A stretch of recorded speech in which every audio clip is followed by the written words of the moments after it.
हा चिवडा दिवाळीच्या फटाक्यापेक्षाही धमाकेदार लागतो, एकदम कुरकुरीत आणि मसालेदार, जो खायला जितका जबरदस्त लागतो तेवढाच बनवायला पण सोपा आहे। तर याला बनवायला सगळ्यात पहिलं गॅसवर मांडायची कढई, कढईत टाकायचं तेल, तेल गरम झालं की त्याच्यात टाकायचे शेंगदाणे, शेंगदाणे हलकेसे तळून त्याला एका प्लेट मध्ये काढून घ्यायचं। आता तेलात तळवायला टाकायचं सुकं खोबरं, खोबरं थोडंसं तळलं की त्याला काढून घ्यायचं आणि आता कढईत टाकायची हरभऱ्याची डाळ, आता डाळ थोडीशी तळली की त्याला पण काढून घ्यायचं। मग कढईत तळवायला टाकायच्या मकाच्या पापड्या, त्या तळल्या की त्यांना पण काढून घ्यायचं। आता तेलात टाकायची हिरवी मिरची, लसूण आणि कढीपत्ता, हे सगळं थोडं मिक्स करून त्याच्यात टाकायची हळदी आणि लाल मिरची पावडर। इथे मी एव्हरेस्टची लाल मिरची पावडर वापरली आहे।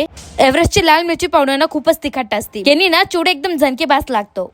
आता कढईमध्ये मुरमुरे टाकून द्यायचे। आता मुरमुऱ्यांना छान असं मसाल्यामध्ये मिक्स करून घ्यायचं। मसाला सगळ्या मुरमुऱ्याला छान असं लागला पाहिजे हा। मुरमुरे मसाल्यासोबत मिक्स झाले की त्यांना की पराती नाही तर घमिल्यामध्ये काढून घ्यायचं। आता मुरमुऱ्यामध्ये सगळे तळायला वस्तू टाकून द्यायच्या, त्यात थोडं मीठ टाकून फरसाण टाकून द्यायचं। आता सगळं मस्त मिक्स करून घ्यायचं आणि झाला की मग आपला चिवडा बनून तयार। तुम्ही पण ह्या दिवाळी असं चिवडा बनवून पहा आणि कसं झालाय ते कमेंट मध्ये सांगायचं मला अजिबात विसरू नका।